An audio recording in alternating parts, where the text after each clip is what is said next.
Jesús había perdido fluidos del cuerpo debido a los latigazos, las torturas y la crucifixión. Luego de estar varias horas expuesto al sol, es normal que dijera: tengo sed. Jaycee.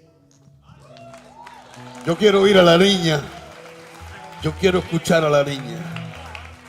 ¿Cuántos alaban el nombre de Jesús en esta noche, iglesia? ¿Cuántos pueden agradecer a nuestro Señor por ese sacrificio en aquella cruz? Aleluya. Les invito a que vaya conmigo al libro de Juan, capítulo 19, versículo del 28 al 29. Y he titulado este mensaje Cumpliendo el propósito. Y dice su palabra: después de esto, sabiendo Jesús que ya todo estaba consumado, dijo, para que la escritura se cumpliese: tengo sed. Y estaba allí una vasija llena de vinagre. Entonces ellos empaparon en vinagre una esponja y poniéndola en un hisopo se la acercaron a la boca. Padre, esta es tu palabra. Bendícela en nuestras vidas, Señor. Que podamos conocerte más. Que podamos ver, Señor, el peso de ese sacrificio en aquella cruz, Señor. Y que seas tú hablando y no yo, Padre. En el nombre de Jesús. Amén y amén. Puedes tomar asiento. Y antes de llegar a la palabra, quiero dar un poco de contexto acerca de qué ocurrió aquel día. Y quiero ir a Marcos capítulo 15, versículo 22 al 23, y dice: y le llevaron a un lugar llamado Gólgota, que traducido es lugar de la calavera, y le dieron a beber vino mezclado con mirra, mas él no lo tomó.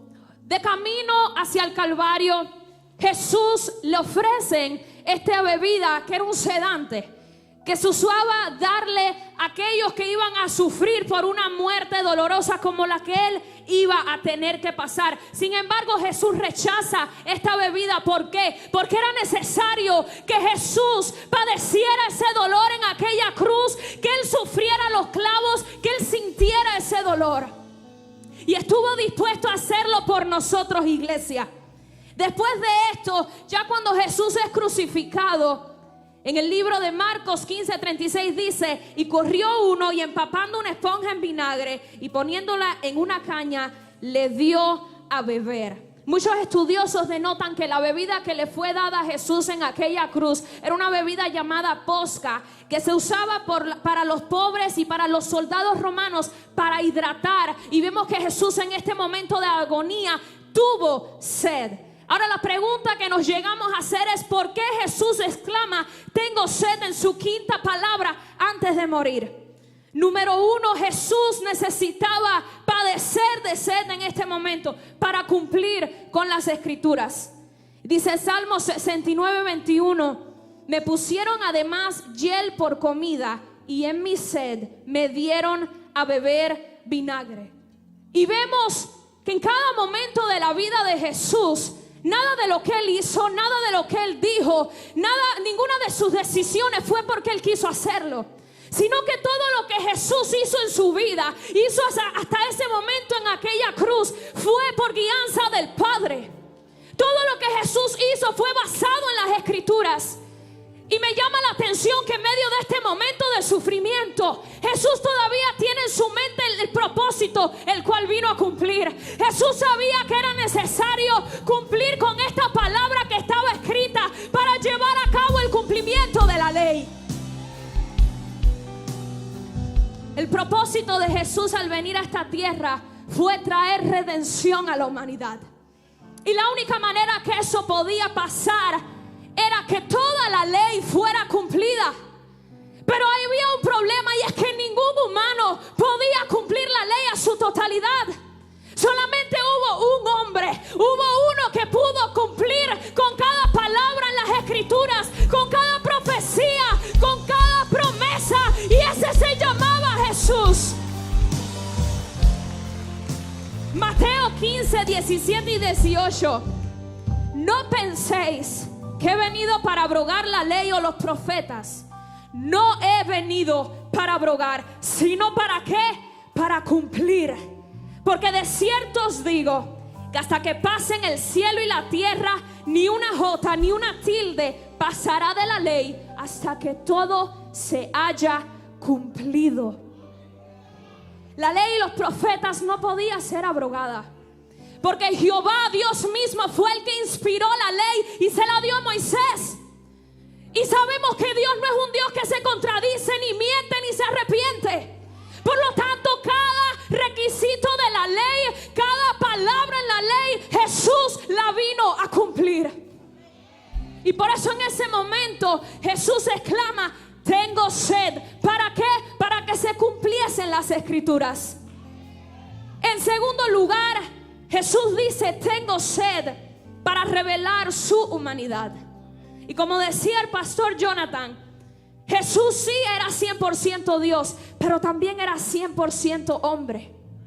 Y la sed es una cualidad humana. Jesús en ese momento estaba sufriendo y padeciendo en carne propia lo que era ser crucificado en aquella cruz.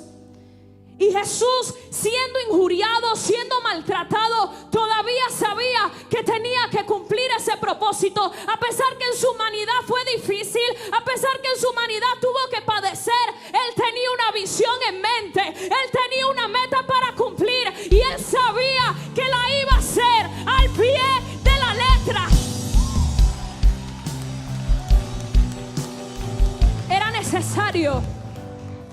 Era necesario que sufriera. Era necesario que sintiera aquella corona de espinas. Era necesario que sintiera los clavos en sus manos y en sus pies. Era necesario que pasara sed. Lucas 9:22, y diciendo: es necesario que el Hijo del Hombre padezca muchas cosas y sea desechado por los ancianos, por los principales sacerdotes y por los escribas, y que sea muerto y resucite al tercer día. Jesús necesitaba hacer eso. Jesús necesitaba sufrir en su humanidad, porque Él te amaba, porque Él te ama, porque Él vino para perdonarnos a nosotros, porque Él vino a traer redención, porque Él vino a hacer lo que ningún hombre pudo hacer, porque Él vino para que nosotros no tengamos que ver muerte.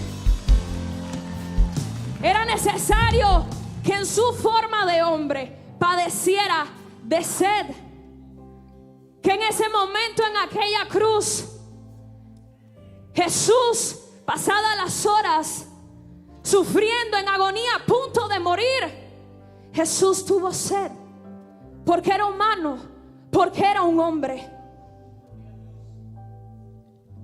Primera de Timoteo 2, del 5 al 6. Porque hay un solo Dios y un solo mediador entre Dios y los hombres, Jesucristo hombre, el cual se dio a sí mismo en rescate por todos, de lo cual se dio testimonio a su debido tiempo. Iglesia, nuestro Señor Jesucristo padeció, nuestro Señor Jesucristo sufrió, nuestro Señor Jesús fue a aquella cruz, murió, sintió todo lo que le hicieron, sintió los latigazos, sintió las injurias, sintió las ofensas que le decían, por amor, porque Él sabía en ese momento que era necesario. Y en último lugar, Jesús tuvo sed para que nosotros no tengamos sed jamás. Juan 7, 37 y 38 dice: en el último y gran día de la fiesta, Jesús se puso en pie y alzó la voz diciendo: si alguno tiene sed, venga a mí y beba. El que cree en mí, como dice la Escritura, de su interior correrán ríos de agua viva. El que cree en Jesús, el que cree en el Salvador, de su interior correrán ríos. Era necesario que padeciera sed, porque si no padecía sed en ese momento, nosotros no tuviésemos fuente de agua viva. Es más, que Jesús, clavado en aquella cruz, padeció sed para ser la fuente de esperanza, la fuente de agua viva, aún para aquellos que estaban crucificándole. ¡Cuánto amor por su humanidad! Si Jesús no perseveraba en la cruz, nosotros no tuviésemos esa fuente. Pero gracias al Señor que Él siguió. Gracias al Señor que Él permaneció firme. Gracias al Señor que Él continuó su carrera hasta cumplir el propósito para ser esa fuente de agua viva en todo aquel que crea en Él. A Él podemos clamar: dame de beber. El mismo que dijo: tengo sed, es el que hoy te dice, iglesia: ven a mí y bebe. Y quiero cerrar con Juan 4, versículos 13 y 14, y dice: respondió Jesús y le dijo: cualquiera que bebiera de esta agua volverá a tener sed, mas el que bebiere del agua que yo le daré no tendrá sed jamás, sino que el agua que yo le daré será en él una fuente de agua que salte para vida eterna. Yo no sé si tú puedes entender que hubo uno que tuvo que sufrir, que padeció, que sí tuvo sed, pero hoy en día te dice: hijo mío, ven a mí, bebe. Hijo mío, ven a la fuente de agua viva. Dale un aplauso al Señor en esta noche, iglesia, porque Él te amó y con grande amor. Amén.